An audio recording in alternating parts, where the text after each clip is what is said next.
Agoda has just retrenched about 50 people in Singapore, and MOM, NTUC, and basically everyone are super angry. Watch on so you'll know why this might change how retrenchment in Singapore works. So, what happened?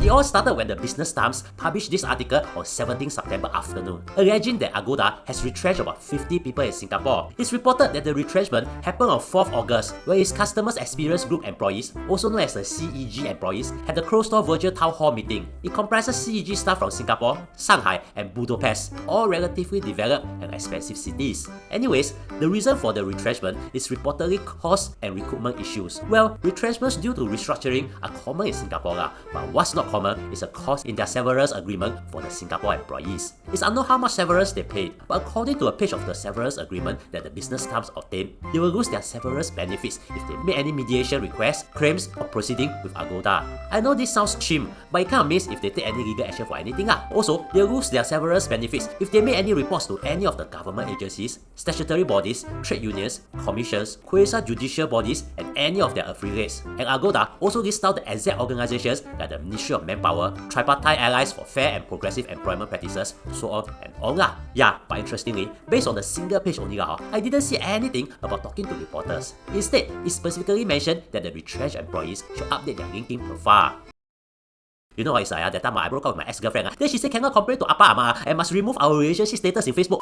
Anyways, what's catching people's attention is also a clause whereby it explains what will happen if you break the conditions after you have received the severance benefits. You will have to repay the amount, and Agoda will treat it as a debt. If there's a need for them to recover the amount, you will have to pay the cost of recovery as well, whether it's legal fees or whatnot. Yeah, before I move on to what MOM and NTUC have to say, you need to know some basic laws.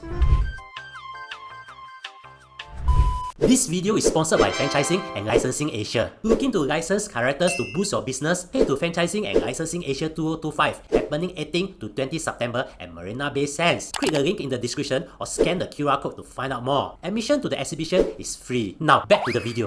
So, what do a company has to do if they retrench their staff members? Well, for a start, if the company has 10 or less employees, they do not need to inform MOM about this, although they are encouraged to do so. But if they have 11 employees and above, they must report to MOM. Then, are retrenched employees entitled to any severance benefits based on the laws? You see, based on the laws in Singapore, retrenchment benefits are not compulsory by statute. It's only compulsory if it's indicated clearly in your employment contract. However, there is a guideline that MOM has put out, whereby they strongly encourage employers to provide retrenchment benefits. On the other hand, unions will also fight for the employees if there are no severance benefits. This is why it's essential to have avenues for employees to seek help from bigger organizations like the unions to fight for them. So when Agoda added a clause to kind of discourage them to seek help from these organizations if needed, that's when MOM and NTUC immediately went on overdrive.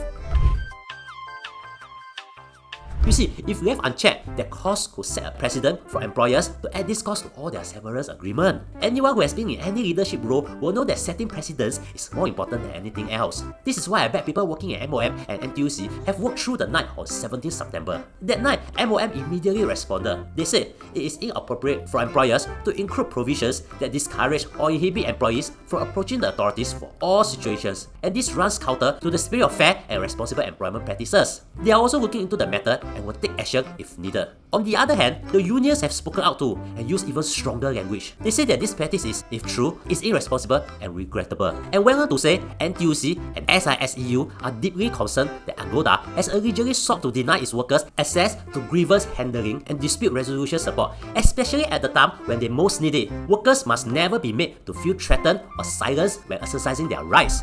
You see, the authorities and unions are very angry about the clause whereby employees are kind of threatened to seek help in disputes. However, Agoda has categorically refused the allegations that any warnings were issued and that affected employees were given every support throughout the transition process, and that during this time, employees were free to seek alternatively legal options or engage with local authorities if they so wish. Just now you messaged me, say you want to go drill with Tan Zui tonight. Yeah? You didn't tell your friends I forced you to stay at home to take care of the kids, or I didn't. You go drink lah. You go drink lah. Can Can. Go lah. Really can? Can. Go lah. You go and you sleep on the sofa for 4 years, you son of a... Anyways, there are other strong allegations that haven't been proven yet, like how the Singapore staff were originally said to be merely a quota for Agoda to hire foreign talents. Remember, these are not confirmed yet. In fact, details are still sketchy, and for all you know, that letter could just be targeted at one very jialat employee only lah. We won't know lah. If you want to know more, do subscribe to me lah, or follow me on Instagram, link in description. If there are more details, I might do a video there. In the meantime, these are what we know so far. Also, if you're confused over the Bedok camp bulk order scam, watch this. And thank you for spending almost 5 minutes with me. I really appreciate it and hope you learned something.